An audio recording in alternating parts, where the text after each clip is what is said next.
Bienvenidos a un nuevo evento organizado por el Instituto Español de Banca y Finanzas. Vuelvo a recordar que tenemos una página web, que tenemos una newsletter en la que contamos las cosas que vamos haciendo, etcétera. O sea, que os animo, por favor, a seguirnos, a daros de alta, a ver las cosas que vamos haciendo y vamos publicando y a participar en nuestros eventos, que los organizamos con mucha ilusión. Muchísimas gracias una vez más a CUNEF Universidad, que nos acoge como siempre. Y bueno, y espero que todos tengáis la oportunidad de echarle un vistazo al campus una vez que han terminado las obras y nos acompaña además el buen tiempo porque, como veréis, está realmente espectacular, ¿no? Y tenemos hoy un evento realmente oportuno porque tenemos ahora mismo a las puertas el inicio de la tramitación o la continuación de la tramitación de una norma que es realmente muy importante, que es el anteproyecto de ley en el que se ha dado el primer paso por la transposición de la nueva directiva de 2023 sobre crédito al consumo, ¿no? Yo la verdad es que preparando la sesión y releyendo la ley del 2011 que se va a derogar y sustituir con la nueva ley y el anteproyecto de ley, casi el primer párrafo es casi literalmente el mismo, no es el mismo, pero es muy parecido porque lo que empieza diciendo en los dos casos es que la actividad de crédito al consumo es una actividad económicamente muy relevante, ¿no? Y efectivamente es así, o sea que si miramos en los últimos años, la verdad es que uno de los motores del crecimiento económico español es el consumo. Y en ese sentido la financiación al consumo pues es tremendamente importante, ¿no? O sea que este es un anteproyecto realmente importante al que hay que prestarle atención y como siempre ocurre, siempre que se transponen directivas, hay que ser respetuoso con la directiva, lógicamente, pero al mismo tiempo hay margen para mejorar, y lo voy a decir así, para mejorar de verdad el anteproyecto de ley y hacerlo verdaderamente eficaz. Aunque tengo que decir, y espero que los ponentes estén de acuerdo conmigo, y ahora que Sergio no me escucha, que la verdad es que me parece que como primer tiro, lo voy a llamar así con perdón, me parece que la calidad técnica es alta y que es un buen punto de arranque. O sea que en ese sentido yo creo que empezamos bien. Voy a presentar muy rápidamente a los ponentes. El otro día alguien me decía que las presentaciones había que ahorrárselas y yo la verdad es que disiento. Yo creo que las presentaciones están bien porque lo primero es saber cuando se están estas cosas quién te habla, ¿no? Y además tengo pequeñas anécdotas personales con los tres que no me voy a ahorrar contar porque yo creo que tiene su gracia, ¿no? Bueno, empiezo por Sergio Escobedo Carrillo, que es el subdirector general de Legislación Financiera, la Dirección General del Tesoro y Política Financiera, que es la cocina normativa del Ministerio de Economía, ¿no? Yo la verdad es que fui abogado del Estado en la Secretaría de Estado de Economía, todo el día estaba trabajando con esa subdirección general y lo he dicho varias veces en público y lo voy a volver a decir ahora, ¿no? Hay a veces en la sociedad española la percepción de que los funcionarios que trabajan poco, etcétera, etcétera.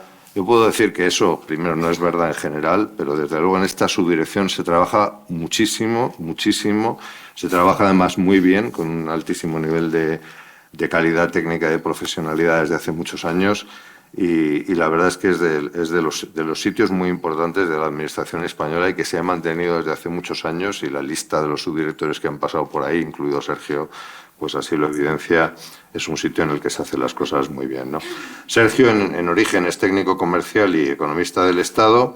Ha pasado por la CNMC y tiene un pasado oscuro porque también, como yo, ha pasado por KPMG. O sea que eso es un elemento que tenemos en común al margen de este paso por la Secretaría de Estado de Economía, ¿no? Sigo con Alejandra Martínez Pérez Espinosa, que es directora de Public Policy en Santander, España, licenciada en Derecho y Económicas por ICADE. Trabajó bastantes años, desde el 2004 al 2023, en Diners Club España como secretaria general y del Consejo. También tenemos un punto en nuestro pasado común, que es que hicimos un seminario en Harvard hace ya unos cuantos años, que recordaremos seguro los dos. O sea que sí. Alejandra, un placer volver a coincidir. Y por último, Ignacio Pla Vidal, que es el secretario general de ASNEF, licenciado en Derecho por la Universidad de Navarra. Fue abogado, también tiene un pasado oscuro porque ejerció la abogacía 4 años. Luego estuvo, entiendo, en negocios familiares también 3 años, y luego ya pasó a la Secretaría General de la Asociación de Factoring y ASNEF, donde está ahora.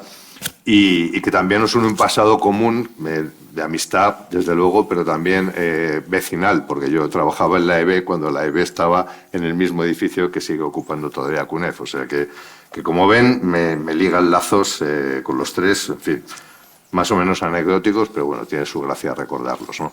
Y sin más, pues entramos en comentar algo del anteproyecto de ley, ¿no? Y yo voy a ser en esto muy breve, ¿no? Pero la realidad es que lo que tenemos delante es, como digo, el primer movimiento hacia la transposición de la Directiva de Crédito al Consumo, de la Directiva de 2023. Es una directiva que trata de actualizar la directiva anterior a la que respondía nuestra ley vigente de 2011, y básicamente por la combinación de dos circunstancias, ¿no? que son muy evidentes. La primera es la irrupción de las nuevas tecnologías, o sea que evidentemente todo lo que tiene que ver con la actividad financiera se ha digitalizado mucho, y esa digitalización también ha ido de la mano de la entrada de nuevos operadores, regulados y no regulados, que han cambiado el negocio, que lo han hecho diferente, y han surgido nuevas modalidades, nuevos actores, etcétera, etcétera. Y bueno, la directiva trata de responder a las necesidades derivadas de este nuevo contexto. Insisto en la idea de que regulando una actividad que no deja de ser una actividad muy relevante desde el punto de vista económico, y tratando de dotar a todas estas transacciones y estas operaciones de financiación de seguridad jurídica para todos los operadores, y ahí hay un claro camino hacia la profesionalización de la actividad del que vamos a hablar inmediatamente, pero también hay una idea fuerte de mantener un alto umbral de protección del consumidor, lo vamos a llamar así directamente, frente a todo este tipo de contratación, ¿no? Y estos son un poco los grandes ejes de la norma, que insisten en instrumentos que ya eran conocidos, como la evaluación de la solvencia, etcétera, etcétera. En fin, yo creo que es una norma importante, y realmente es un enorme placer tener a ponentes de alta altura, a los que les agradezco estar aquí. Y sin más, comenzamos ya con Sergio. Buenos días, Sergio, al que le pediría que nos cuente un poco el ejercicio de transposición, ¿no? O sea, que cuáles han sido un poco las ideas que han guiado la transposición tal y como se ha realizado, y los elementos que querrías destacar del anteproyecto, ¿no? Perfecto, pues bueno, gracias Paco, gracias por el reconocimiento al trabajo de la subdirección, y sí, efectivamente... Merecido, la verdad. Efectivamente, hay que luchar contra la gestión del funcionario, pero se trabaja bastante. Y pues bueno, en realidad veo bastantes caras conocidas, entonces pues mucho de lo que voy a decir pues ya lo conoceréis, y pues bueno, sobre todo también voy a deciros hasta donde puedo decir, ¿no? Que es el texto que habéis visto, que habréis podido ver todos en audiencia pública, porque bueno, ahora lo que queda de tramitación, pues hasta que se entre en las Cortes Generales, pues tampoco puedo mojarme demasiado, más allá de que si luego queréis expresar un poco, pues conocemos las preocupaciones del sector puestas de relevancia en la audiencia, y que bueno, ya os adelanto que estamos teniendo en cuenta para ajustar los textos. Luego, si tenéis preguntas de cómo estamos yendo, valoro si qué podemos decir o qué no. Entonces, pues bueno, como decías, Paco, bueno, me he hecho una pequeña chuletilla para que no se me olvide ninguno de los principales elementos que hemos incluido en la transposición de esta directiva, ¿no? Y entonces quería empezar por el ámbito de aplicación objetivo. Como sabéis, se da la opción, antes estaban excluidos los préstamos de menos de 200 euros, los de bajo importe, se da la opción de excluirlos, pero nosotros hemos decidido en este nuevo... en este ejercicio de transposición, en el APL que habéis visto, incluir todos los préstamos con independencia de su importe. Luego también sí que hemos decidido hacer una exclusión, que son las tarjetas de débito diferido, las de pago sin intereses y a mes vencido, porque entendemos que efectivamente no suponen un riesgo de incremento del sobreendeudamiento y no necesitarían pues, todas las normas tan prescriptivas que se recogen en el anteproyecto. Sin embargo, en relación con el ámbito de aplicación objetivo, sí que hemos incluido otro tipo de préstamos, ¿no? Sin intereses y sin comisiones, pero que sí que entendemos que, puede generar dinámicas de sobreendeudamiento, y que por tanto sí que debían estar, a pesar de esa condición de gratuidad, recogidas en el anteproyecto, como son estos préstamos de Buy Now, Pay Later asociados a la compra de un bien, y que por eso lo incluimos. Algunas pinceladas respecto al ámbito de aplicación objetivo, y luego ahora quería entrar en... He venido sobre todo a escucharte. O sea, Sí. Tampoco libre. por no monopolizar. Y luego, pues hablando del ámbito de aplicación subjetivo, pues bueno, voy a empezar pues por la figura del prestatario, ¿no? Que la hemos, pues bueno, hemos incluido al consumidor en todas sus esferas. Sé que ha sido algo comentado, ¿no? por los agentes, pero bueno, efectivamente hemos incluido no solo a las personas físicas, sino también a las personas jurídicas que actúen sin fines, sin ánimos de lucro y de forma ajena a su actividad comercial, y hemos intentado un poco pues recoger la definición que había en el texto general de consumidores y usuarios de consumidor, pero es verdad que hemos recibido del sector que esto generaba a determinadas preocupaciones y estamos releyendo un poco cómo redactarlo pues para abordar, ¿no?, las preocupaciones que pudierais estar teniendo. Luego, antes de entrar en los prestamistas, voy a hacer 3 pinceladas de otras figuras que también se regulan, que bueno, de bastante interés, a lo mejor menos que el prestamista como tal, pero que bueno, son 3 de ellos, ¿no? El primero son los prestamistas a título subsidiario. Aquí la verdad que me había preparado un poco ejemplitos, pero no sé cuántos universitarios hay para hacerlo tan fácil o si se conoce el concepto, ¿no? Pero bueno, los prestamistas a título subsidiario, ¿no? Típico que están típicamente asociados a la compra de un bien y son ese propio vendedor el que te da una financiación típicamente sin intereses y comisiones, típicamente buy now, pay later. Pues bueno, ahí hemos hecho una distinción en términos de autorización y registro, diferenciando entre si son pymes y no pymes, y luego, por otro lado, también pues regulamos, ¿no?, ahora a los intermediarios de crédito, estableciendo un régimen de registro que se llevará por parte de las autoridades de las comunidades autónomas, ¿no? Y para acceder a ese registro se establece una declaración responsable y además un seguro de responsabilidad civil de distintos importes en función del tipo de actividad. Pero lo que sí que es novedoso es la regulación ahora, ¿no?, de los intermediarios de crédito a título subsidiario, que ahí en el Tesoro, como para explicarlo internamente, siempre hablamos de Leroy Merlin, ¿no?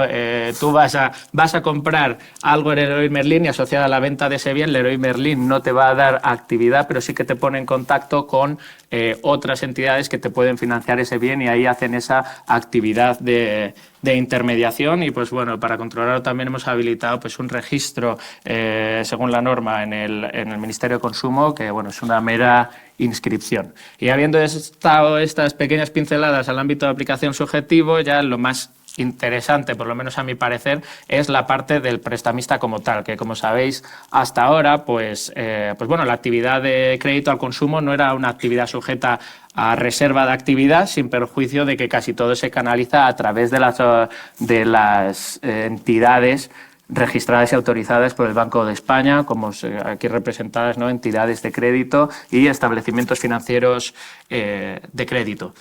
Sin embargo, ahora hemos tomado la decisión efectiva de que dar crédito al consumo con carácter profesional no puede estar fuera de una autorización y vamos a sujetarlo a una reserva de actividad. Y concretamente para eso se crean 2 figuras, ¿no? La primera de ellas es el EFCAL, que para mí tiene un carácter más general y lo que intenta es trasladar la gente que estaba dando, ahora hablaremos, crédito al consumo general, distinguido de lo que luego hablaremos que es el alto coste, y que bueno, al final vamos a hacer una transición suave hacia la reserva de actividad, intentando hacer un régimen más suave que el que puedan tener las entidades de crédito, establecimientos financieros de crédito, pero no con el objetivo de que se queden ahí, sino dar o introducir aspectos regulatorios que generen acicates luego a seguir creciendo y transformarse, pues bueno, en este caso seguramente en un establecimiento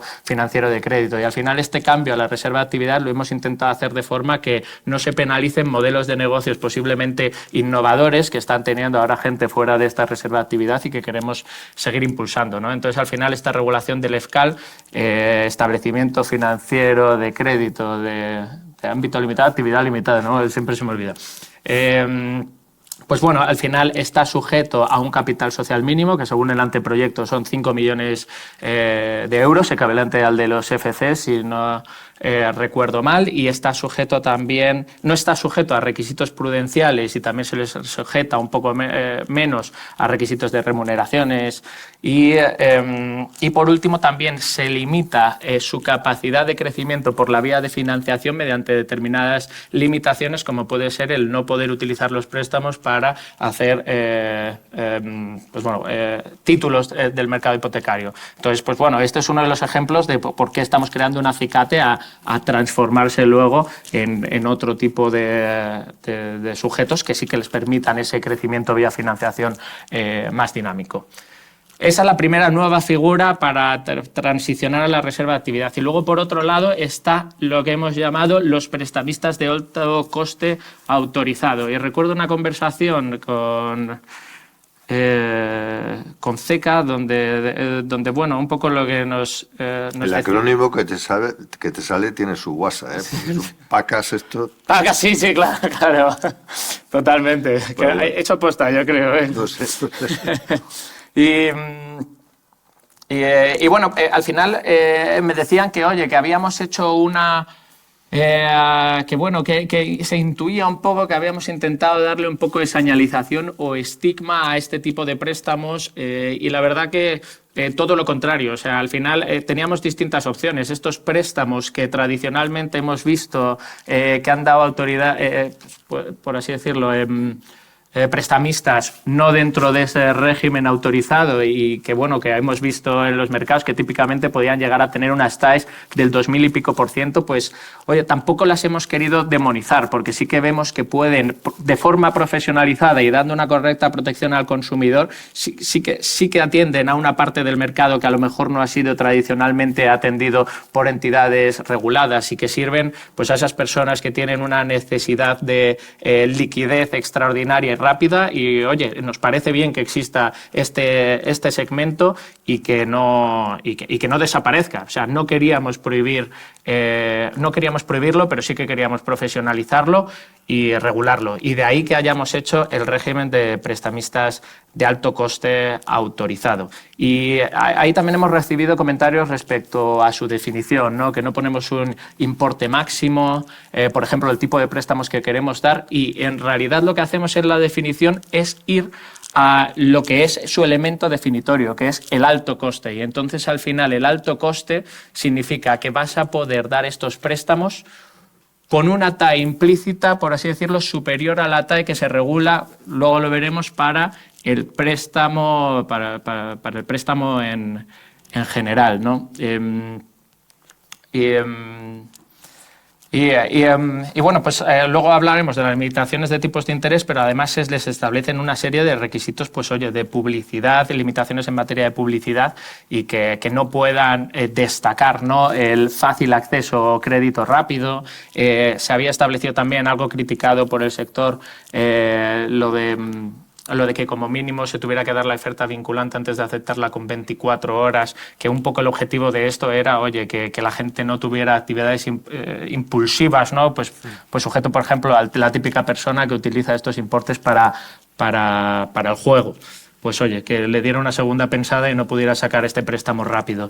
Es verdad que nos dicen que al final la naturaleza, ¿no?, de este préstamo sí que requiere una cierta agilidad y pues bueno, pues estamos revisando y a lo mejor en vez de estas 24 horas, o sea, no puedo adelantar cuál será el resultado final, pero sí que le estamos dando una vuelta. Entonces estas son las dos principales novedades en lo que se refiere a los prestamistas y yo creo que ahora ya después de haber hablado de la reserva de actividad, pues bueno, el otro principal elemento que tiene la directiva es la limitación de los tipos de interés. Y ahí volvemos a diferenciar, ¿no? La limitación de tipo de interés general que aplica a todos los prestamistas de crédito inmobiliarios, de crédito al consumo, perdón, y salvo a los prestamistas de alto coste autorizados. Y entonces en la limitación del tipo de interés general, pues bueno, al final, como habréis visto en el anteproyecto, oye, hay una parte que está en la ley que se mandata a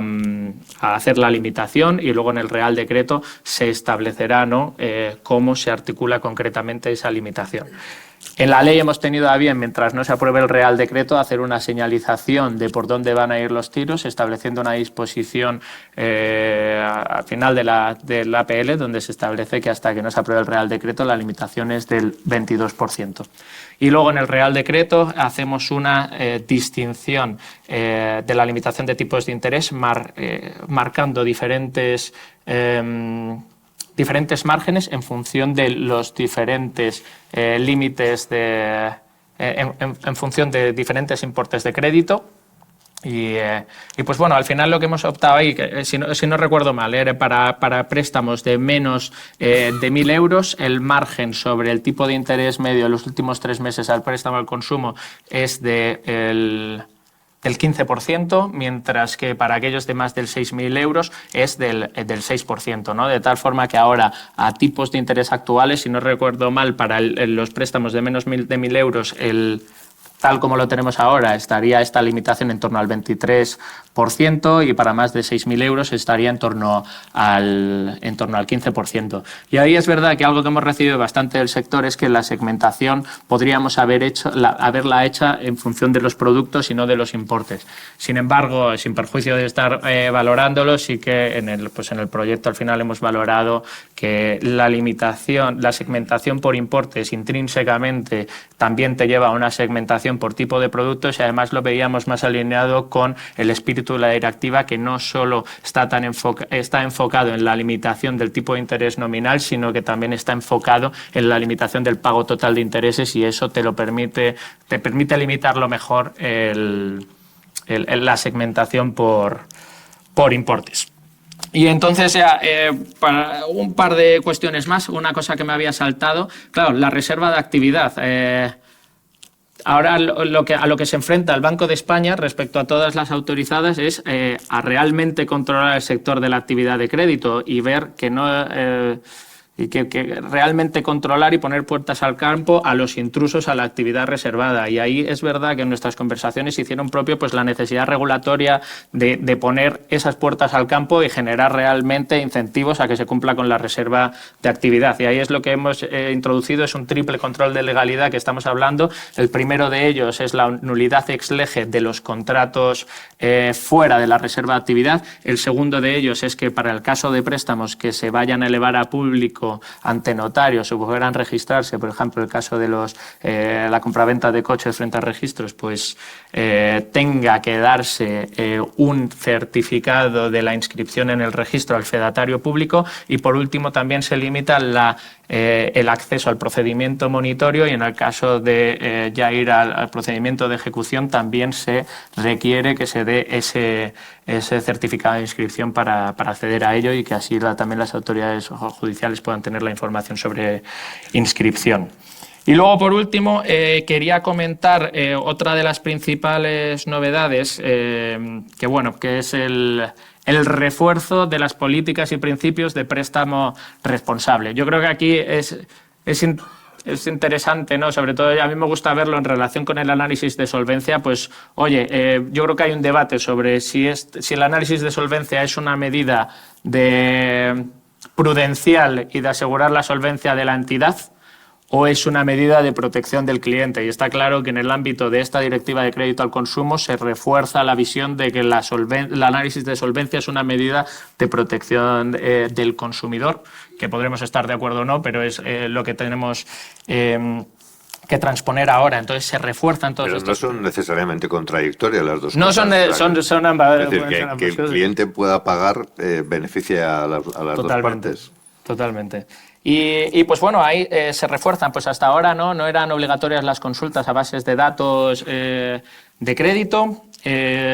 Con esta nueva normativa para el crédito general va a ser necesario hacer consultas a bases de datos positivas y positivas, pero las situaciones en las que sea obligatoria la consulta se dejará a definición del Banco de España y de las propias entidades. Y en el caso de las consultas de los prestamistas de altos costes autorizados sí que se establece una consulta obligatoria, ¿no? Y ahí habréis visto que hay una disposición adicional donde, pues bueno, al final la principal base de datos positiva que tenemos es la CIR, ¿no? Que actualmente tiene un umbral de 1.000 euros. Bueno, actualmente no, ahora está en 3.000, el año que viene pasaría a 1.000 si hacemos el trabajo que tenemos que hacer respecto a la orden anulada. Perdona, que he perdido un poco el hilo. Me he ido a hablar de la orden anulada y me he puesto nervioso. Entonces, sí, no, en esta disposición, perdón, ya lo he cogido de vuelta. Esto de, no, pues bueno, ahí se dice al Banco de España que tendrá que revisar el uso de la CIR, pues bueno, para hacerlo más operativo y, pues bueno, también para dar una solución tecnológica que sirva a las PACas, porque a lo mejor con esto el umbral de 1.000 euros no es suficientemente, es demasiado alto para este objetivo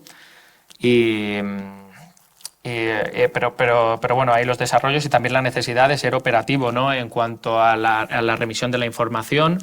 Pues bueno, ya voy a pasar un poco, pues hay otros elementos, ¿no? Que hemos abordado, porque al final es una ley nueva que le deroga a la anterior, entonces hay figuras nuevas como el asesoramiento en materia de deudas. A la anterior y a la de comercialización a distancia, las dos, ¿no?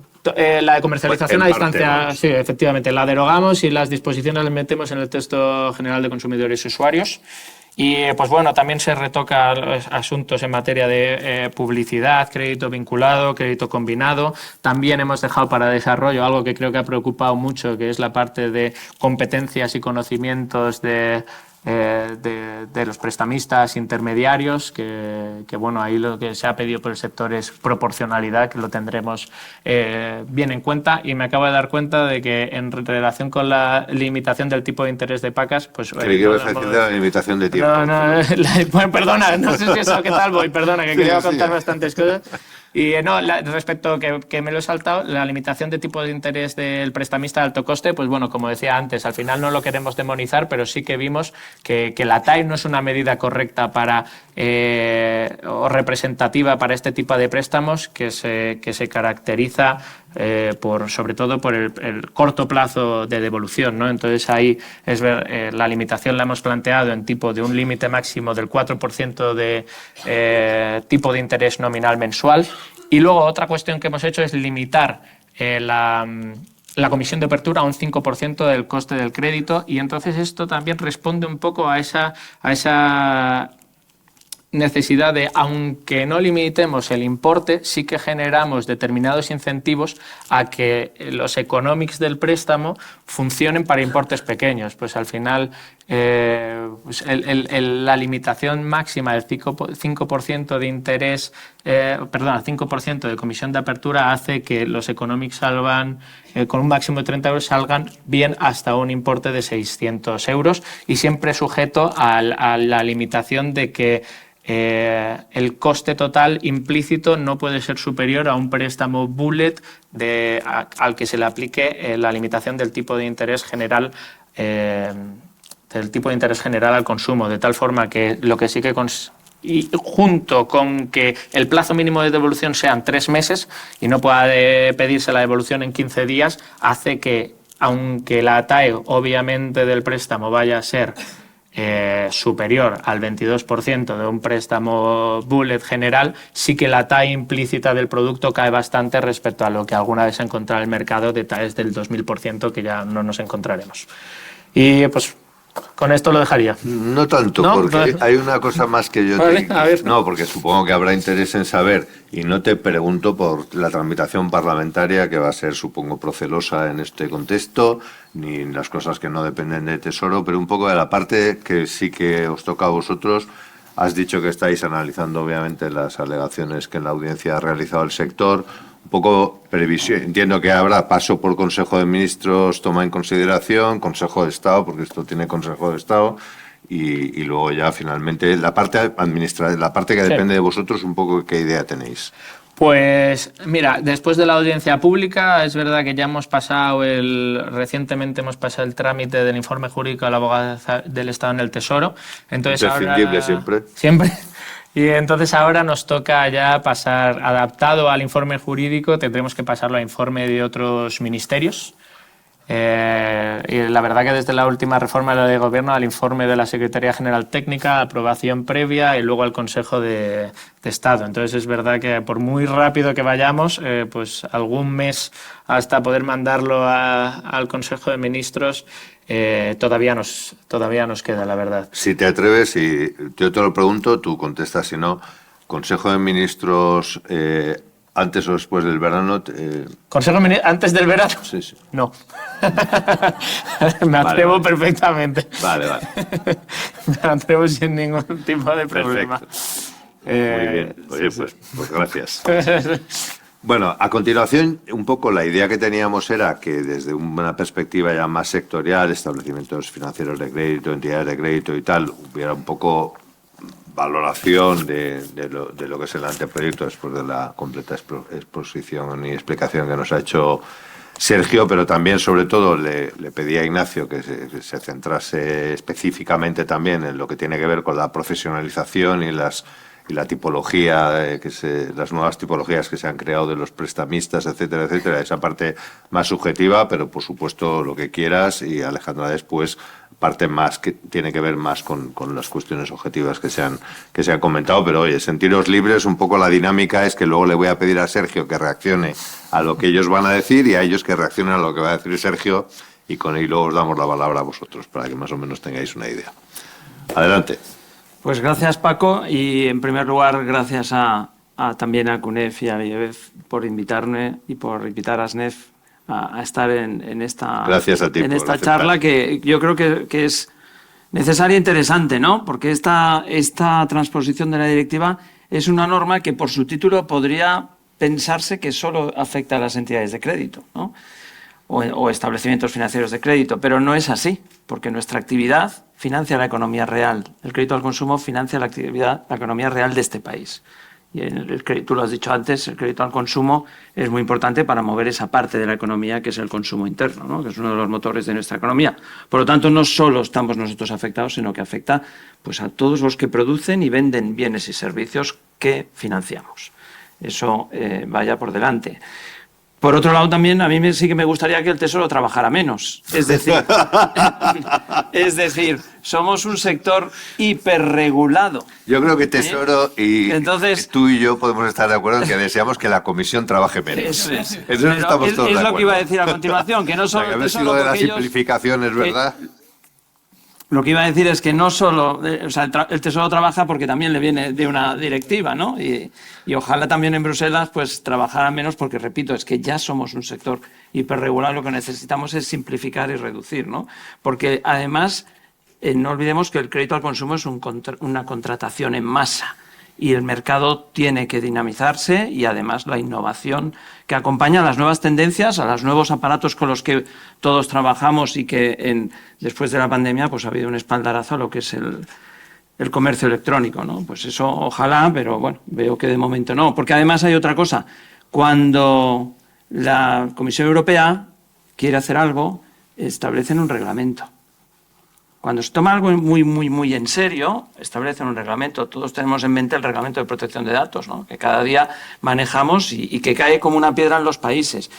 Y esto lo relaciono porque la directiva, no solo la que se hay que transponer, sino la vigente, ya hablaba de, como objetivo, el crear un mercado único transfronterizo de créditos al consumo.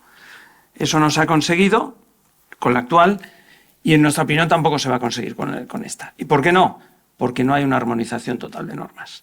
La armonización total de normas permitiría que una entidad española pudiera trabajar en Bélgica, en Italia, desde España. Pero esto no es así. Cada Estado lleva un gold plating, que yo no me gusta usar términos anglicanos, porque el español yo creo que es más rico todavía, pero ese ir más allá de lo que se hace, ¿no? Entonces, más allá de lo previsto en la norma, y eso hace que haya además pues diferentes normas en cada uno de los Estados miembros, y eso va a ir, ya ha ido y va a ir contra el mercado único europeo. Pero por otro lado, quisiera también alabar el trabajo que ha hecho el Tesoro, porque es verdad que es un trabajo técnico que ha empezado con bastante buen pie. Tenemos observaciones, como no puede ser de otra forma, pero se ha hecho un gran trabajo y quiero reconocerlo también así. entrando ya... Esto no sé yo todos los días. Son los que más alegaciones han hecho.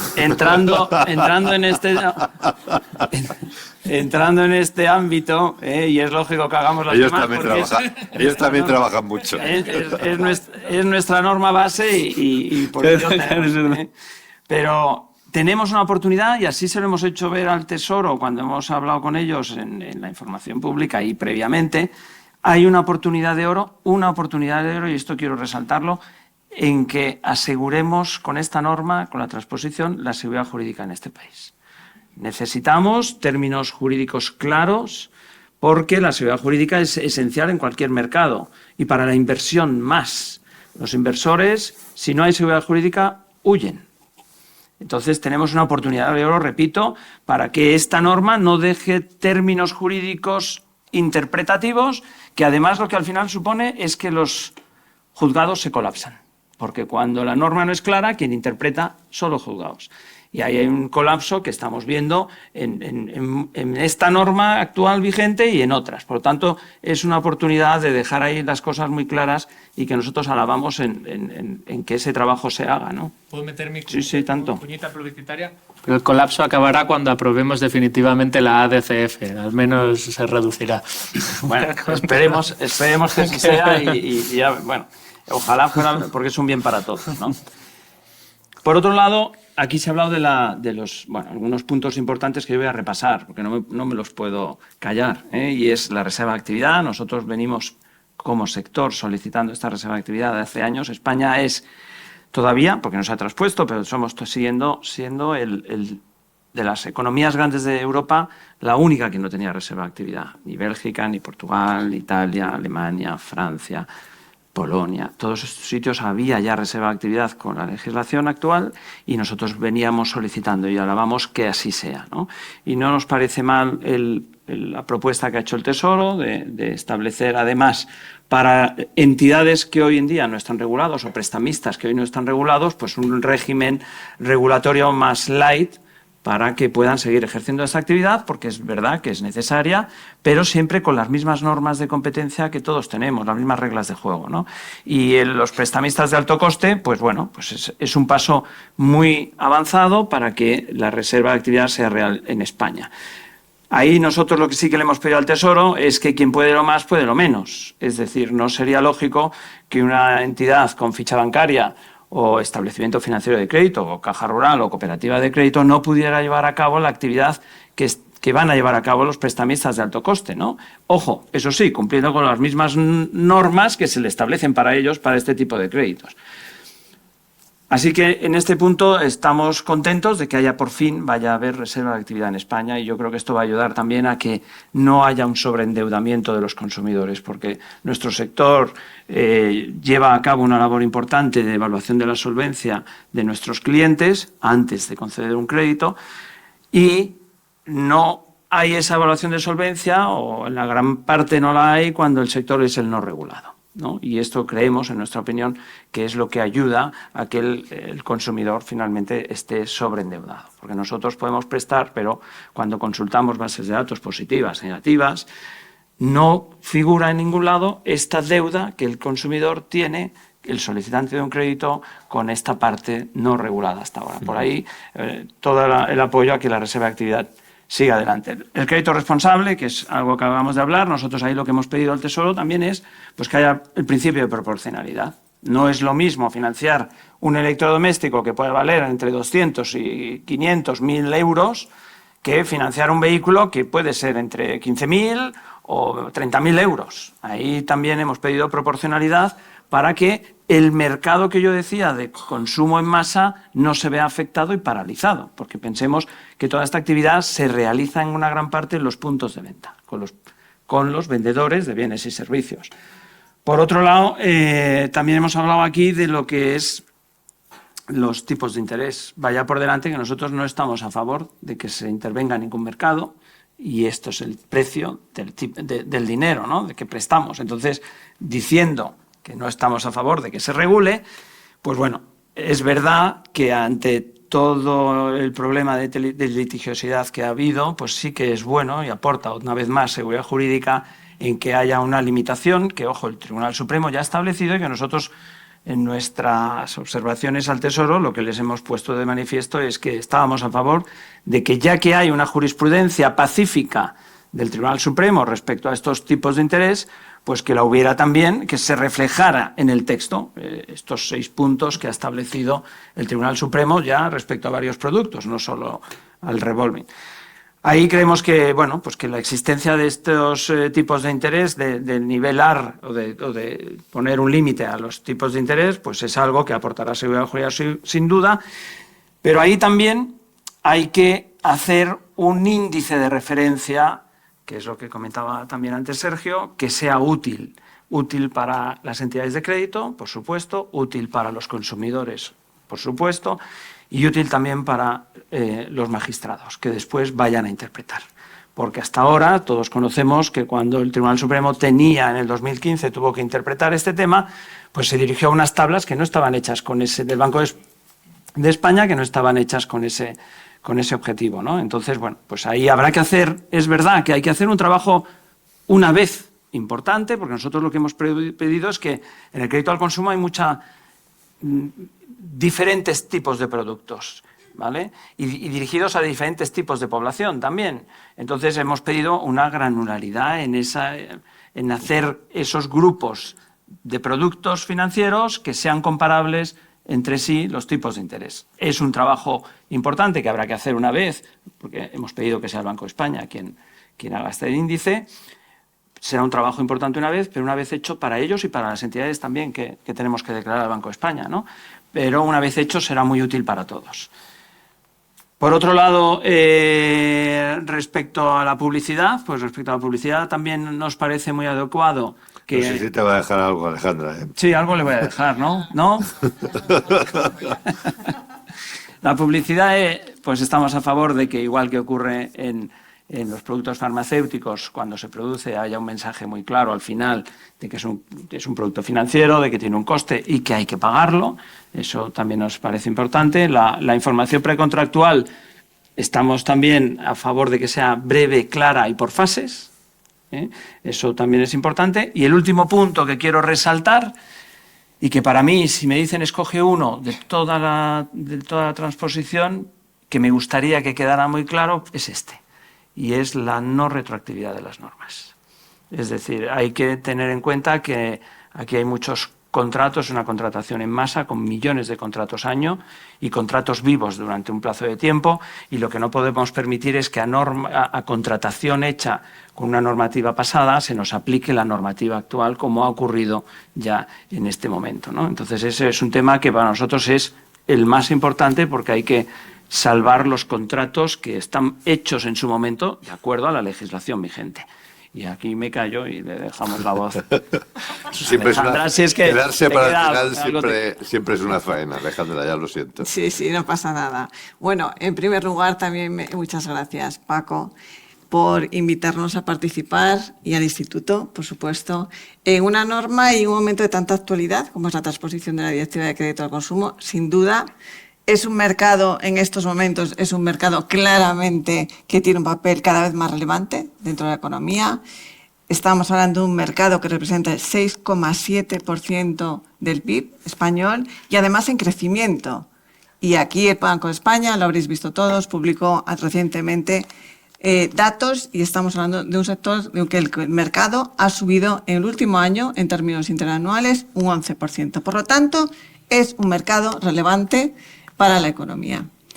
Y me gustaría contextualizar también en qué momento se está produciendo la transposición de la directiva. Es un momento, tú ya has avanzado mucho, tú también, habéis avanzado ya mucho, pero sí me gustaría resaltar en qué momento europeo se está produciendo la transposición de la directiva. En un momento europeo en el que dentro claramente de la agenda del regulador europeo se encuentra la simplificación regulatoria, se encuentra la competitividad en el foco de las instituciones europeas, al mismo tiempo reforzando el nivel adecuado de seguridad alto para los consumidores dentro de la Unión.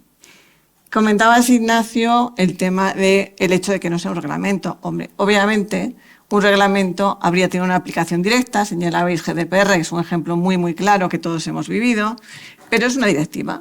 Es una directiva que es de armonización Y por lo tanto, lo más importante al ser una directiva de armonización es que en la transposición que realicen los Estados miembros a distintas velocidades, está haciendo a distintas velocidades, se respete ese espíritu armonizador. Para evitar lo que comentabas tú antes, y los que operamos en distintos mercados conocemos muy bien la realidad de las dificultades que genera para las entidades y para los consumidores y el nivel de protección de los consumidores en la Unión Europea, que haya transposiciones que vayan más allá de ese espíritu armonizador de la directiva.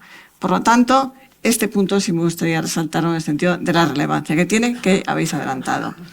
Pero en España ya tenemos una propuesta legislativa. Tenemos el anteproyecto de ley, el proyecto de decreto. Me sumo, Sergio, a que enhorabuena porque el punto de partida es muy bueno y se agradece el trabajo técnico y recibir de entrada un anteproyecto de ley, un proyecto de ley con un trabajo técnicamente de punto de partida tan bueno. Pero tengo que resaltar algunas cuestiones, algunos comentarios que hemos trasladado también soteramente. Si no, no tiene gracia la mesa redonda, ¿vale? Entonces, me gustaría trasladar algunos puntos que ya se han anticipado y tampoco me voy a extender más allá en lo que ya se ha comentado aquí, ¿no? Por supuesto, la ampliación de reserva de actividad. La ampliación de reserva de actividad es uno de los puntos claves de la nueva regulación.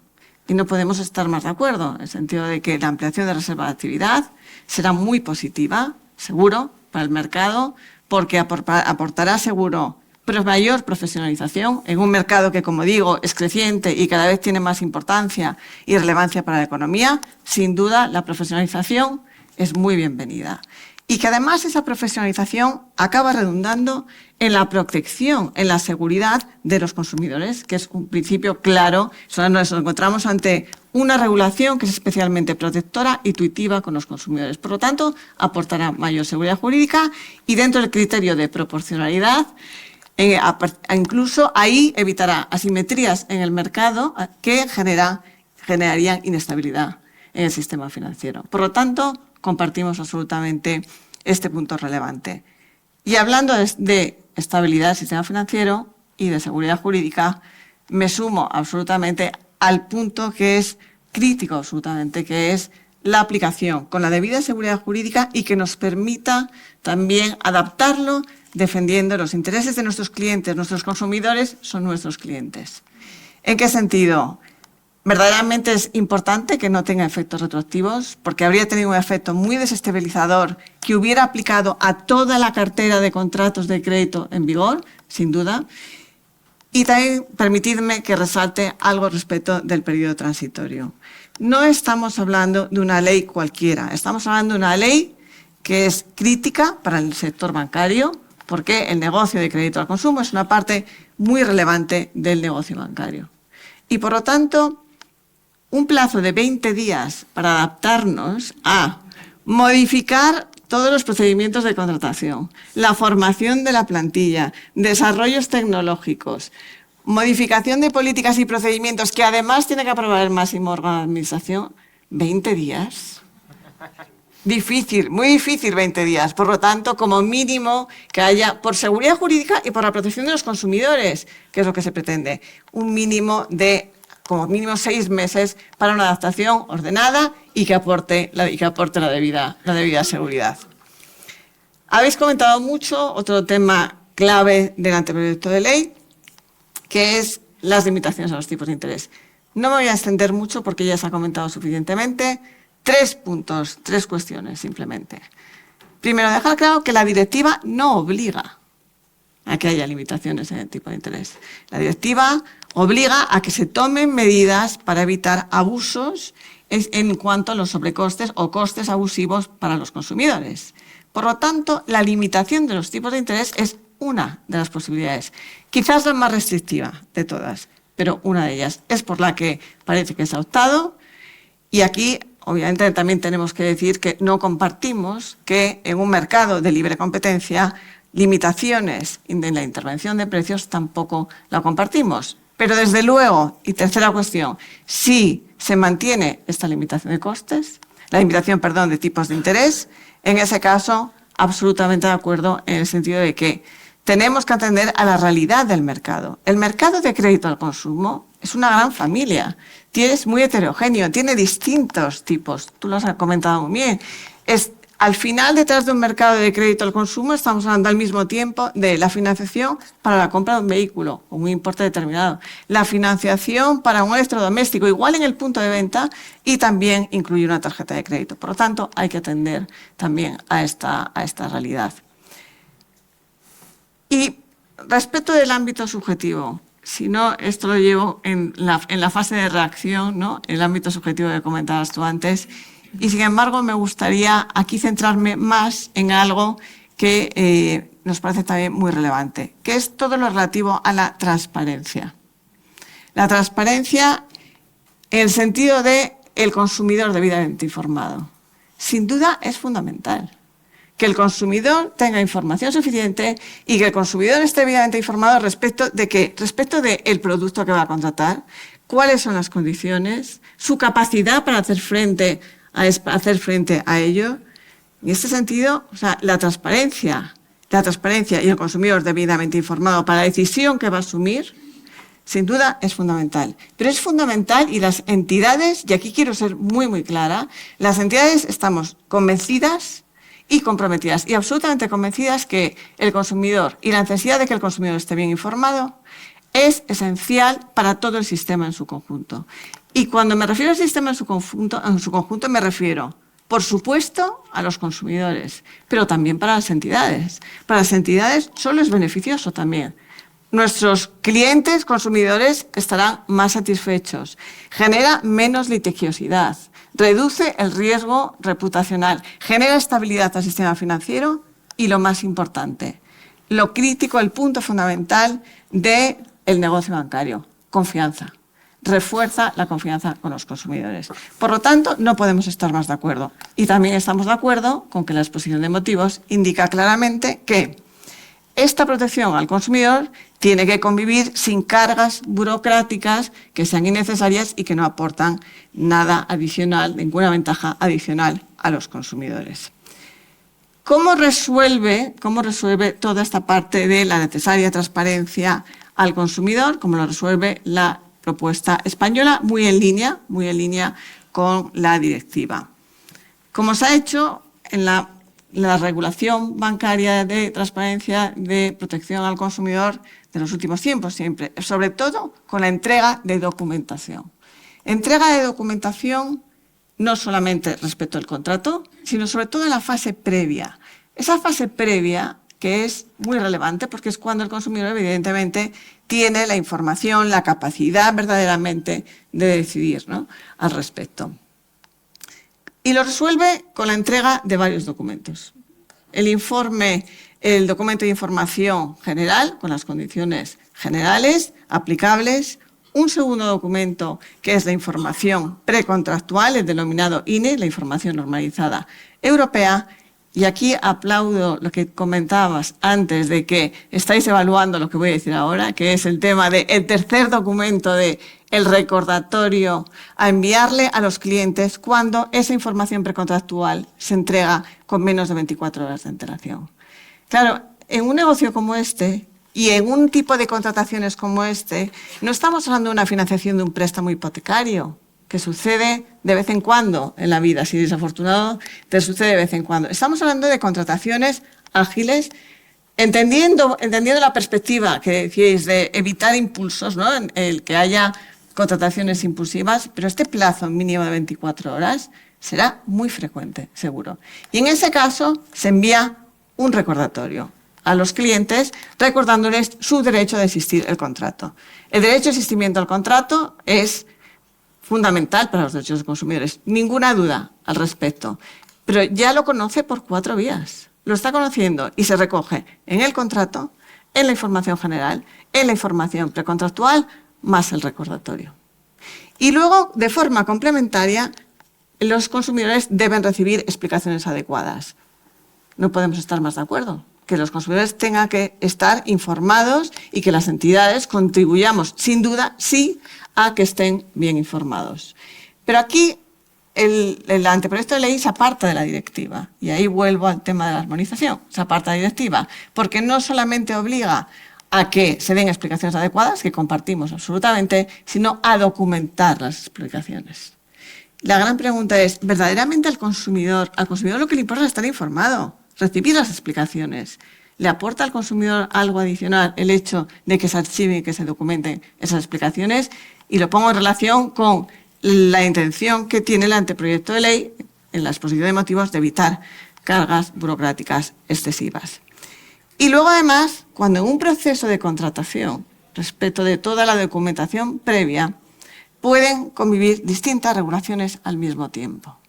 Es decir, hay solapamientos y el consumidor recibirá documentación propia de esta legislación, de la que estamos comentando, y de otras que también son aplicables. Y aquí me gustaría permitirme que recuerde algo que ha publicado recientemente un informe que ha publicado recientemente el Instituto Español de Analistas. ¿Algo te suena?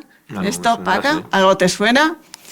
Y es que desde 2008 hasta ahora la sobreregulación de la que se ha hablado antes nos coloca actualmente en 95.000 páginas de regulación financiera.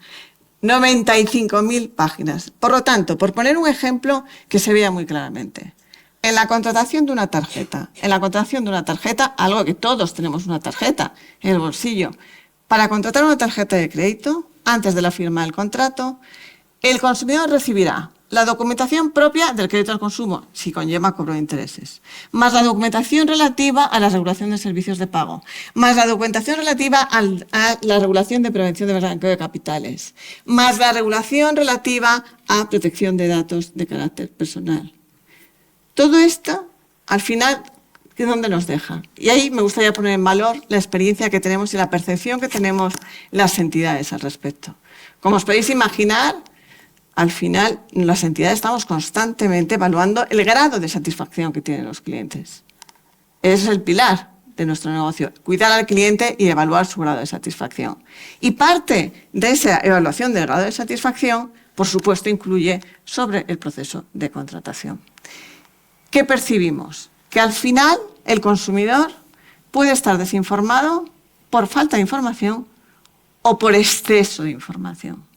Si el consumidor se ve sobrecargado, si hay una saturación informativa y sobrecarga informativa, se va a generar, por falta de proporcionalidad, el efecto exactamente contrario de las buenas intenciones que tiene el legislador. Es decir, un efecto contrario de desinformación. Sobre todo cuando en el mercado actualmente existen otro tipo de mecanismos que permiten complementar muy bien.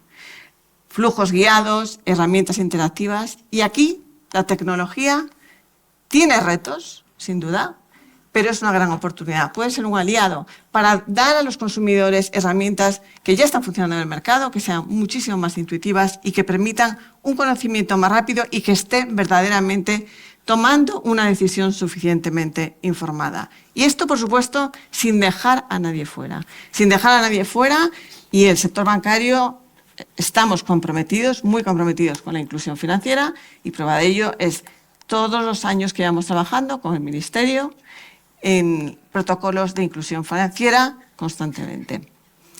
Y me gustaría cerrar hablando del gran elefante en la habitación. El gran elefante en la habitación, y no hay ningún sitio mejor para hacerlo que en un centro universitario y en este aula magna de CUNEF para hablar de educación financiera. La misma directiva establece que los Estados miembros tienen que adoptar políticas para promover la legislación para promover la educación financiera. No puede ser más acertado la importancia de la educación financiera.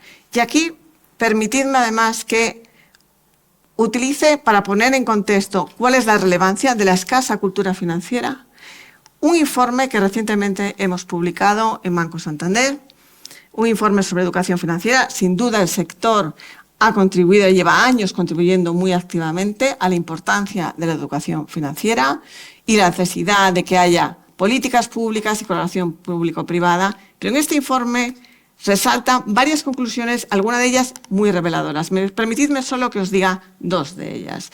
Es un informe que se ha realizado con más de 20.000 entrevistas, 10 geografías distintas, por lo tanto, tiene suficiente masa crítica. Primera conclusión, el riesgo enorme de la sobrevaloración de las capacidades financieras. Aproximadamente el 60% de los encuestados creían tener suficiente educación financiera. Pero cuando les hacían las preguntas básicas de educación financiera, solo respondían acertadamente aproximadamente el 30%. Y sin embargo, todos ellos, mayoritariamente, un porcentaje muy alto, consideraban que la educación financiera debe estar más incorporada en el sistema educativo de sus países. Por adelante de asignaturas tan relevantes como la historia o como las ciencias. Y desde luego no existe mejor palanca para la inclusión financiera que la educación financiera. Y que mejor palanca para que el consumidor esté informado que con una buena educación financiera. Muy bien, muchas gracias, Alejandra. Bueno, he sido extraordinariamente liberal con los ponentes, como habéis visto, han dicho todo lo que han querido, el tiempo que han querido. Ahora ya no lo voy a ser tanto, o sea que vamos, pues yo quisiera que acabáramos a una hora razonable, o sea que te pediría una reacción rápida a los temas que ellos han comentado y luego damos un último turno y luego de verdad os voy a dejar a vosotros la posibilidad de intervenir. Sergio. Vale, perfecto. Varias cosas. Voy a empezar por uno sencillo. Ya comenté lo del plazo de entrada en vigor de 20 días. Ya lo dije en otro evento. Al final es una política interna del borrador de audiencia pública sacar 20 días para que el sector exprese cuánto tiempo realmente necesita, porque es verdad que si das 6 meses... si das la mano te cogen el brazo y entonces solicitamos un año. Entonces, 20 días y así se es un poco menos ambicioso en las peticiones y más realista, digamos. Eso es uno de los elementos. Luego hay dos cuestiones que estaba pensando ahora que en lo personal por lo menos no puedo estar más de acuerdo, que existe efectivamente demasiada regulación. Demasiada regulación, hay muchísima regulación y además... y hay siempre riesgo de litigiosidad, efectivamente. Entonces, mencionabas tú un informe, a mí me venía a la cabeza también uno de hace 2, 3 años, creo que era Sanguinetti del Banco de España, que era la factura de la injusticia. Entonces, efectivamente, creo que hacía referencia a la cantidad de regulaciones en el ámbito estatal, autonómico y municipal, y además hablaba de la factura que sufrimos los ciudadanos por la lentitud o el colapso del sistema judicial. Entonces, en eso no puedo estar más de acuerdo. Pero sí que es verdad que yo creo que respecto a la cantidad de regulación y la cantidad de cambios en la regulación, pues oye, yo creo que muchas veces responde no solo al regulador, sino también a la actividad de los operadores, no solo de las empresas, sino también de los consumidores, ¿no? Entonces, al final, si tú tienes escasa regulación por materias, siempre desde el sector, como es lógico, se pueden dar determinadas actividades que efectivamente lleven a un riesgo de litigiosidad y entonces se produzca esa regulación para limitarlo. A mí se me ocurría en el ámbito bancario, estaba pensando, no tiene nada que ver con los servicios bancarios minoristas, sino pues, con los requisitos prudenciales, ¿no?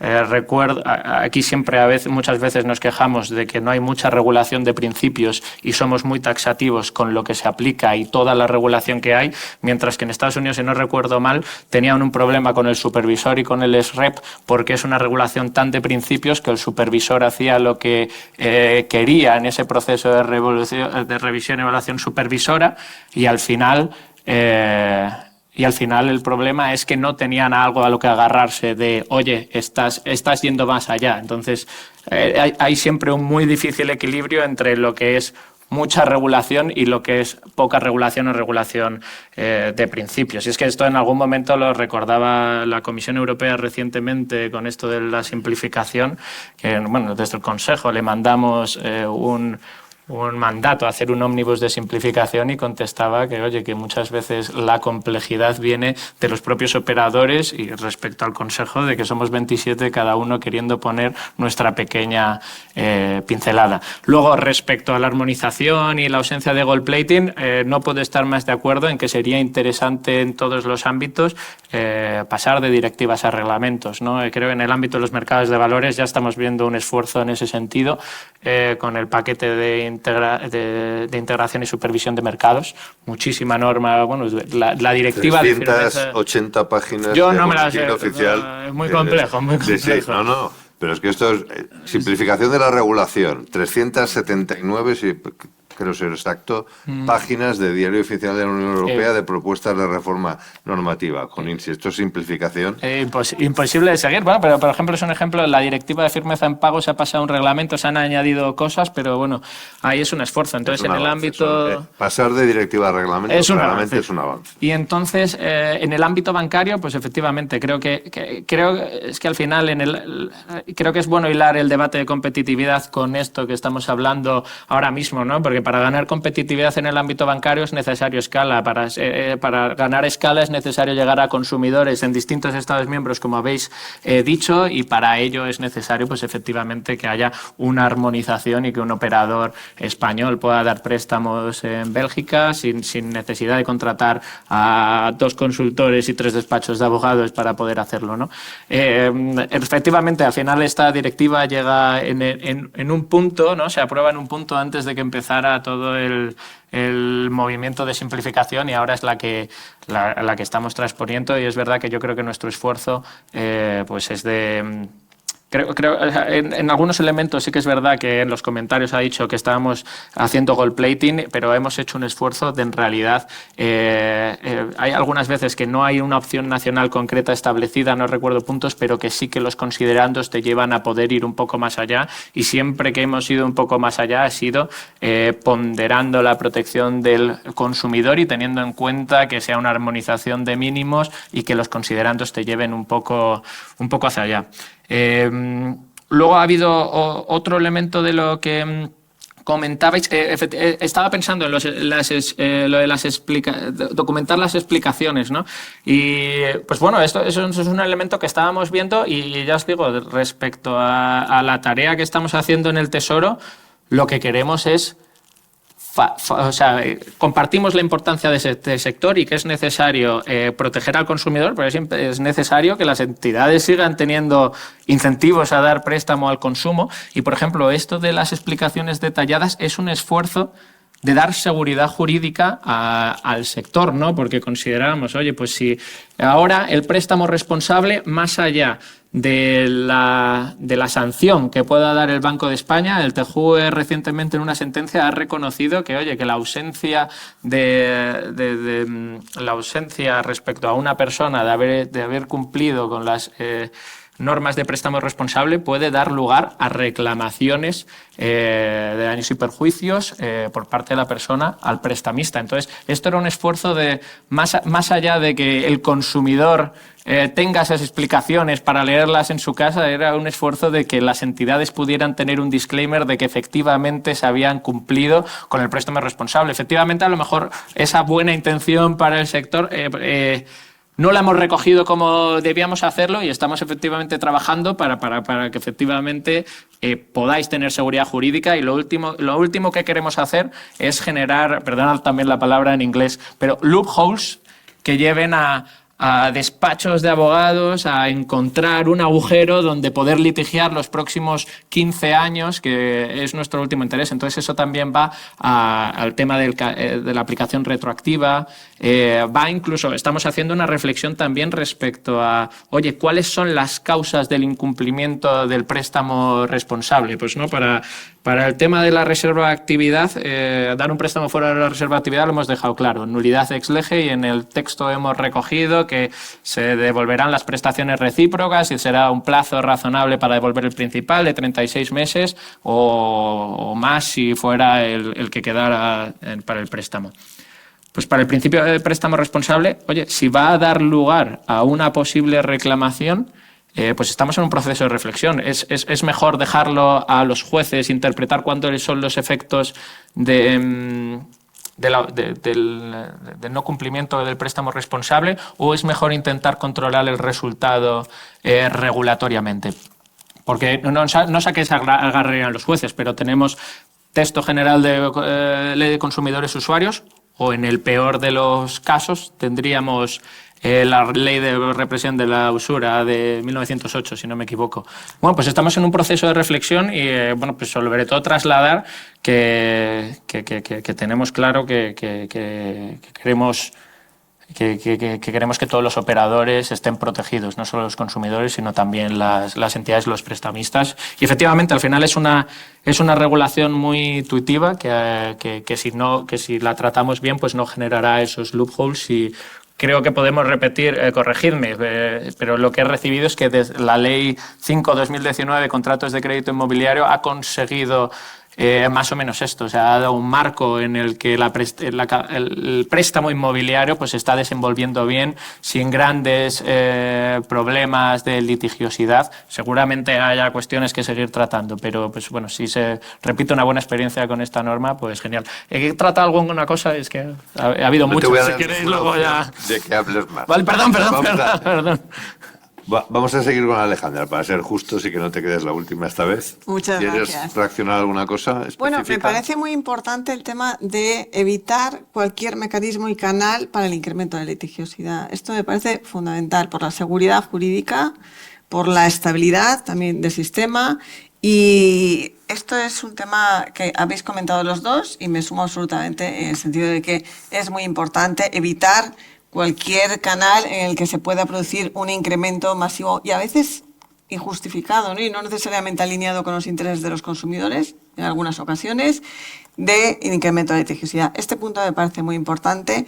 Y luego sí me gustaría comentar algo que has apuntado, que es el ámbito subjetivo, ¿no? Decías, con muy buen criterio, el texto refundido de la Ley de Consumidores y Usuarios considera consumidores no solo a las personas físicas, sino también a las personas jurídicas que actúen en un ámbito ajeno a su actividad profesional o empresarial.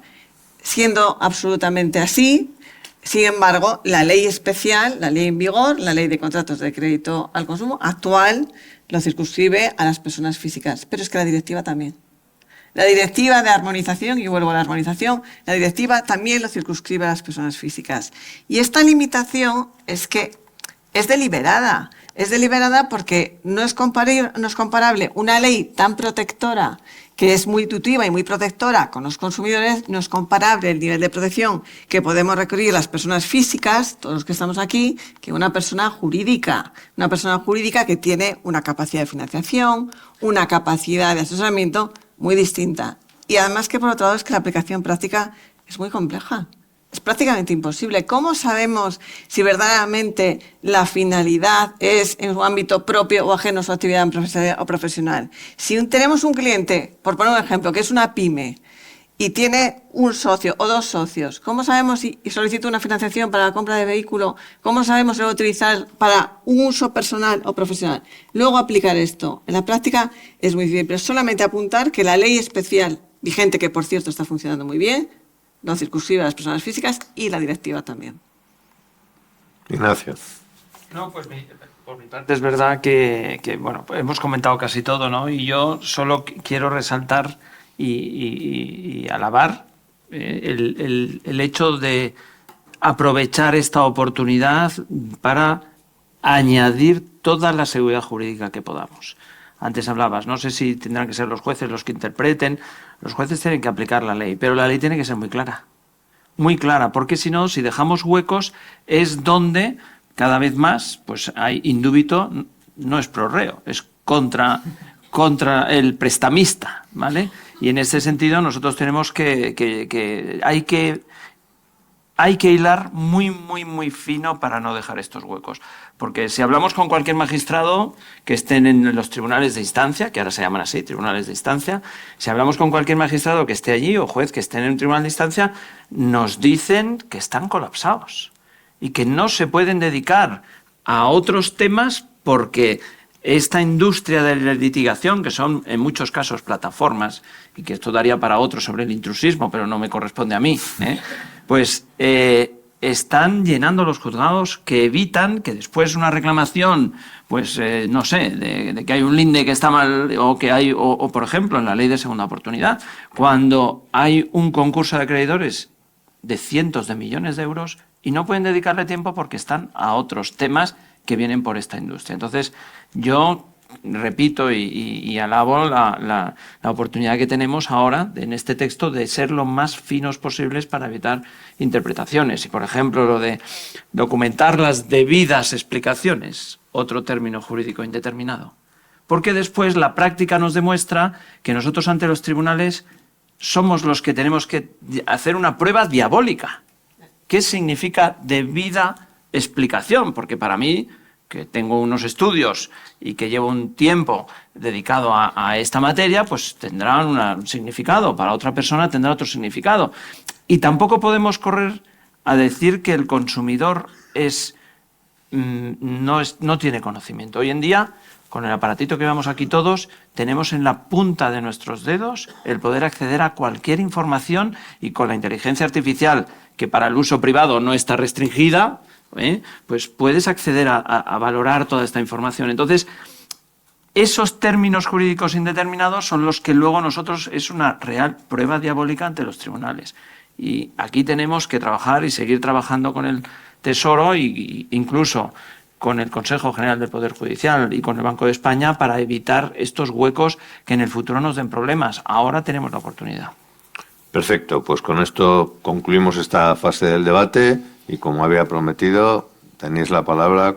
Cualquier pregunta que queráis hacer, tenéis ahora la oportunidad. No me puedo creer que no haya ninguna pregunta, de verdad. Menos mal, gracias. Espera, que te dan un micrófono. Hola, buenos días. Yo, en relación justo con lo que habéis hablado, que bueno, quien lo ha puesto... Disculpa, ¿podrías identificarte? Si no te sí, importa? soy Juan Grano de Oro, de la asesoría jurídica de Banco Cooperativo. Y bueno, represento en muchos eventos a la Caja Rural, ¿no? Gracias. Lo digo por justo el último tema que habéis comentado, y que Alejandra es quien lo ha puesto encima de la mesa, ¿no? Que es el tema de las explicaciones adecuadas. Yo os puedo decir que creo, esto es una opinión, que es necesario un documento de firma, y ahí coincido con Sergio completamente. Nosotros actualmente tenemos un documento que se llama el Recibí, que es donde se detalla qué documentos se le han entregado y que efectivamente se han dado explicaciones adecuadas. Nosotros lo tenemos actualmente dentro de los documentos que en el grupo Caja Rural salen en automático en el préstamo al consumo, ¿no? ¿Por qué digo esto? Porque efectivamente nosotros, ante el riesgo de litigios, creemos que debe haber un sitio donde el cliente diga. Yo lo que sí creo que efectivamente el problema es que tal cual está puesto ahora mismo en la ley es demasiado indeterminado, ¿no? Y eso genera, debería ser quizá el contenido de ese documento debería ser menos ambiguo, debería estar claro qué es lo que debe reflejarse ahí, pues efectivamente el check, ¿no?, de entrega de documentos como último documento, con ese concepto de recibir, ¿no? Lo digo por eso, porque un poco... Hemos dando la razón a los dos, ¿no? Un poco, yo creo que sí puede existir ese documento de control, pero es verdad que con lo abierto que está actualmente, yo personalmente pienso que sigue siendo ambiguo y que, como decía antes Ignacio, nos puede seguir generando problemas, ¿no? Entonces ahí sí, bueno, más que una pregunta es, no sé si se está pensando, se está trasladando el hacer el que sea lo menos dubitativo, lo menos gris posible y que sea lo más clarificador, porque tal cual está sigue siendo demasiado genérico. Y creo que nos vamos a meter otra vez en un lío, una vez más, de litigios, ¿no? Creo que es para ti la pregunta. Sí. No, desde luego lo estamos revisando. Ya os digo que la voluntad de hacer este ejercicio era efectivamente dar seguridad jurídica, y al recibir pues las alegaciones, desde luego lo estamos revisando para que realmente pueda servir al objeto de lo que de lo que habíamos planteado, ¿no? Entonces, en todas las alegaciones también nos decían que respecto al prestamista directamente, pues bueno, hasta cierto punto las explicaciones adecuadas serían relativamente más sencillas, pero cuando ya nos metemos con un intermediario de crédito a título subsidiario que no tiene a lo mejor la habitualidad de dar ese tipo de explicaciones y tener que recogerlo, pues sí, efectivamente, o sea, lo estamos revisando. Si os digo la verdad, no recuerdo específicamente cuál ha sido la revisión que estamos ahora tratando en los borradores, pero desde luego es algo que estamos abordando para que sirva al objeto que se ha metido. Nuestro punto de vista, y hablas de un tema que lo he puesto de manifiesto al principio, en el crédito al consumo, en la litigación en masa de venta de bienes y servicios y su financiación, trabajamos directamente e íntimamente ligados, y no hay otra forma. Y ojo, eso ha sido la gran revolución en el consumo, en que en el punto de venta puedas financiar. Y ahí, evidentemente, dependemos de, nosotros les llamamos en el argot los prescriptores, es decir, esos vendedores que, ojo, su finalidad es vender el bien, ¿vale? Porque para eso trabajan para una empresa determinada. Pero también tienen que conocer que hay esa financiación y al menos tener, permitirme que sea muy coloquial, tener una pincelada de qué es una financiación, ojo, que una financiación de crédito al consumo no es ningún producto financiero complejo, ¿eh? O sea, normalmente son ventas a plazos y no es muy complejo. Incluso una tarjeta revolving, por el que el nombre dichoso inglés nos parece revolvente, que no, es una línea de crédito. Es bastante más sencillo de lo que nos quieren hacer interesadamente ver que no lo es, ¿no? Entonces, ya tenemos un ejemplo en la normativa de seguros donde se establece una formación que tienen que tener obligatoria estos vendedores para poder además añadir un seguro de protección de pagos cuando ellos también intermedian, ¿no? Bueno, pues es esa primera pincelada donde el vendedor, ante una pregunta del consumidor, le pueda explicar brevemente lo que es un seguro de protección de pagos, lo que es una financiación al consumo, lo que es el aplazamiento, lo que va a suponer para el consumidor pagar en varios plazos esa cantidad de dinero que ha solicitado. Y si el consumidor tiene unas preguntas más importantes que hacer, para eso están las entidades de crédito detrás, que es cómo funciona, y aquí está Maef, pero corrígeme si no es así, es cómo funciona la venta de un seguro añadido a una financiación, por ejemplo. Si quieren conocer algo más, está detrás el intermediario de seguros, en este caso el financiador, para darle todas las explicaciones oportunas que considere. Pero repito, hay que dejar muy claro qué es eso de explicaciones debidas. No podemos enfrentarnos a pruebas diabólicas, porque esto nos mata después en los tribunales. Fíjate que estaba pensando que en la ley de contratos de crédito inmobiliario el control de transparencia material es verdad que lo hace el notario, pero ahí es más preciso, en lo que en el checklist a lo mejor puede ser un modelo que podéis mirar, ¿no? Sí, puede haber un modelo, pero ojo, también habrá que decir en la norma, para no dejar interpretación posterior, por eso. que cuando este modelo esté debidamente cumplimentado y el consumidor haya firmado, se entiende que lo ha aceptado. No es que le obligaron a firmarlo en el punto de venta porque se quería llevar la televisión el día del Black Friday y por lo tanto, señoría, yo no... No, mire usted puede llevarse esto, tiene el derecho de desistimiento muy importante y ahí alabo la labor del legislador europeo de recalcar al cliente que tiene 14 días para poder cancelar el contrato y la compra del bien si quisiera también, ¿eh? O sea, eso hay que resaltarlo. Se amplía, si es la Sí. se amplía, es decir, que si al final tiene un desistimiento respecto a la compra, Sí. por ejemplo, Sí, en el 30 derecho de días, los devolución al 14 marco días añaden. pasan, sí. Si el derecho de desistimiento es clave para el consumidor, eso está claro. ¿Alguna otra pregunta? Sí. Hola. Tan alto, se me oye. Sergio, quería preguntarte, seguramente no puedes ver el futuro, pero ¿cabe la posibilidad de que con los plazos que estamos hablando, de que el siguiente texto pues no entraría antes de septiembre, si es que llega a septiembre, más luego los trámites que le quedan posteriores, llegado noviembre no hubiera un texto aprobado? Que por otra parte hace falta tener el quórum suficiente para que se apruebe. Si es así, estamos todos en la página de que, lógicamente, siendo una directiva y no habiendo transposición a esa fecha, pues no implementamos de momento nada, porque no son obligaciones directas y también hay muchas cosas que son elegibles por Estados miembros que, como en nuestro caso en España, pues no sabríamos. O sea que prácticamente si fuera así, pues hasta el año siguiente no habría obligación de empezar a implementar, porque claro, comentábamos, ¿verdad, Ignacio y Alejandra, en muchas ocasiones, que los desarrollos que hay que hacer en las entidades son enormes. No podemos empezar ahora y tenerlo que cambiar después. Si hubiera sido un reglamento sería cosa distinta, pero siendo directiva, pues no. Lo veis así también vosotros, ¿no? Sí, totalmente. Aquí voy a hablar totalmente en lo personal, pero efectivamente... Bueno, pues no es sorpresa para nadie que no es la primera directiva que transponemos tarde. Ojalá todas las hiciéramos en tiempo, pero además ahora todavía más difícil por la situación de las Cortes Generales que tenemos. Entonces, efectivamente, que llegue noviembre y no tengamos, pues efectivamente el statu quo se mantiene. Y bueno, además yo sí que traslado en lo personal que oye, que si llegáramos a aprobar la norma, que la aprobaremos seguramente fuera de plazo de transposición, esto a mi criterio no debería afectar a la entrada en vigor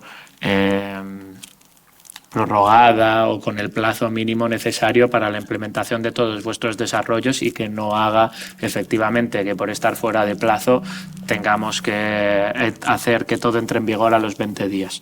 Es más, yo creo que perdóname, o sea, hablo por la comisión aquí, pero yo creo que también la comisión entiende que si la norma está aprobada, a pesar de que la fecha de aplicación de la directiva esté para noviembre de 2026, pues oye, entiende que los necesarios por parte del sector, los desarrollos por parte del sector son necesarios, y que tampoco el sector se va a poner a desarrollar las cosas sobre la base de una regulación teórica como es un texto sometido a audiencia pública o incluso en las Cortes Generales publicada en el Boletín General, que puede durante la tramitación parlamentaria cambiar. Todo esto, mi opinión personal, que también llego hasta donde llego, que es hacer la propuesta, luego ya lo que se aprueba.